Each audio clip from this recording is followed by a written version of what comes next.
ಓಂ ಗುರುಭ್ಯೋ ನಮಃ. ಗುರು ಶ್ರೀ ರಾಘವೇಂದ್ರ ಸ್ವಾಮಿ ನಮಃ. ಸಮಸ್ತ ಕನ್ನಡ ನಾಡಿನ ಜನತೆಗೆ ನಾನು ನಿಮ್ಮ ಪಂಡಿತ್ ಸಾಯಿ ಸ್ವರೂಪ್ ದೀಕ್ಷಿತ್ ಮಾಡುತ್ತಿರುವ ನಮಸ್ಕಾರಗಳು. ಇವತ್ತಿನ ಈ ಒಂದು ವಿಡಿಯೋದಲ್ಲಿ ಜುಲೈ ತಿಂಗಳ ಕರ್ಕಾಟಕ ರಾಶಿಯವರ ಭವಿಷ್ಯ ಏನಿದೆ ಅಂತ ಈ ಒಂದು ವಿಡಿಯೋದಲ್ಲಿ ತಿಳಿಸ್ಕೊಡ್ತೇನೆ. ಯಾರಲ್ಲಿ ಈ ಒಂದು ವಿಡಿಯೋ ನೋಡ್ತಾ ಇದ್ದೀರಾ ಕೊನೆವರೆಗೂ ವಿಡಿಯೋ ನೋಡಿ. ಹಾಗೂ ಹೆಚ್ಚಿನ ವಿಡಿಯೋಗಳಿಗಾಗಿ ನಮ್ಮ ಒಂದು ಯೂಟ್ಯೂಬ್ ಚಾನಲ್ನ ಲೈಕ್ ಮಾಡಿ, ಶೇರ್ ಮಾಡಿ, ಸಬ್ಸ್ಕ್ರೈಬ್ ಮಾಡಿಕೊಳ್ಳಿ. ತಿಂಗಳ ಮೊದಲಾರ್ಧದಲ್ಲಿ ಉದ್ಯೋಗದಲ್ಲಿ ನಿರಾಸಕ್ತಿ ಉಂಟಾಗುವಂಥ ಸಾಧ್ಯತೆಗಳು ಬಹಳ ಇದೆ.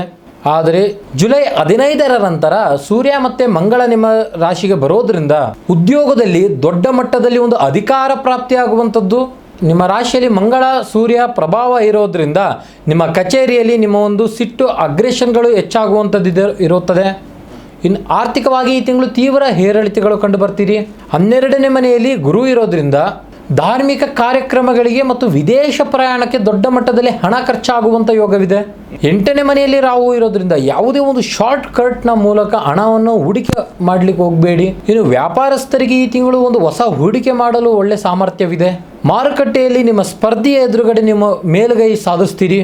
ಇನ್ನು ಕುಟುಂಬ ಸ್ಥಾನದಲ್ಲಿ ಶುಕ್ರ ಇರೋದ್ರಿಂದ ನಿಮ್ಮ ಕುಟುಂಬ ಸುರಕ್ಷಿತವಾಗಿರುವಂಥದ್ದು. ಜುಲೈ ಮೊದಲಾರ್ಧದಲ್ಲಿ ನಿಮ್ಮ ರಾಶಿಯಲ್ಲಿ ಮಂಗಳ ಸೂರ್ಯ ಇರೋದ್ರಿಂದ ಮನೆಯಲ್ಲಿ ಸಣ್ಣ ಪುಟ್ಟ ಜಗಳಗಳಾಗ್ಬೋದು. ಇನ್ನು ಪ್ರೇಮಿಗಳಿಗೆ ಜುಲೈ ತಿಂಗಳು ಸಾಧಾರಣವಾಗಿ ಇರುವಂಥದ್ದು. ನಿಮ್ಮ ಈಗೋನ ಪಕ್ಕದಲ್ಲಿಟ್ಟು ಸಂಗಾತಿಯ ಭಾವನೆಗಳಿಗೆ ಗೌರವ ಕೊಡಿ. ಇನ್ನು ಆರೋಗ್ಯದ ಕಡೆ ಈ ತಿಂಗಳು ನೀವು ವಿಶೇಷವಾಗಿ ಗಮನ ಹರಿಸಲೇಬೇಕು. ಅತಿಯಾದ ಕೋಪ ನಿಮ್ಮ ಮಾನಸಿಕ ನೆಮ್ಮದಿಯನ್ನು ಕೆಡಿಸುತ್ತದೆ. ಪ್ರಾಣಾಯಾಮ ಹಾಗೂ ಜ್ಞಾನ ಮಾಡುವುದು ತುಂಬ ಒಳ್ಳೆಯದು.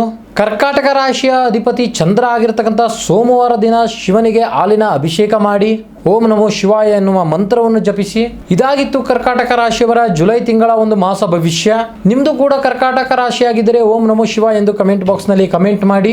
ಹಾಗೆ ಹೆಚ್ಚಿನ ಜನರಿಗೆ ಈ ಒಂದು ವಿಡಿಯೋನ ಶೇರ್ ಮಾಡಿ. ಇನ್ನು ನಿಮ್ಮ ಜೀವನದ ಯಾವುದೇ ಕಠಿಣ ಗುಪ್ತ ಸಮಸ್ಯೆ ಇದ್ದರೂ ಕೆಳಗೆ ಕಾಣುವ ನಮ್ಮ ನಂಬರ್ಗೆ ಸಂಪರ್ಕಿಸಿ. ಸಾಧ್ಯವಾದಲ್ಲಿ ನೇರವಾಗಿ ಬಂದು ನಮ್ಮ ಮನೆ ವಿಳಾಸಕ್ಕೆ ಭೇಟಿ ನೀಡಿ. ಧನ್ಯವಾದಗಳು.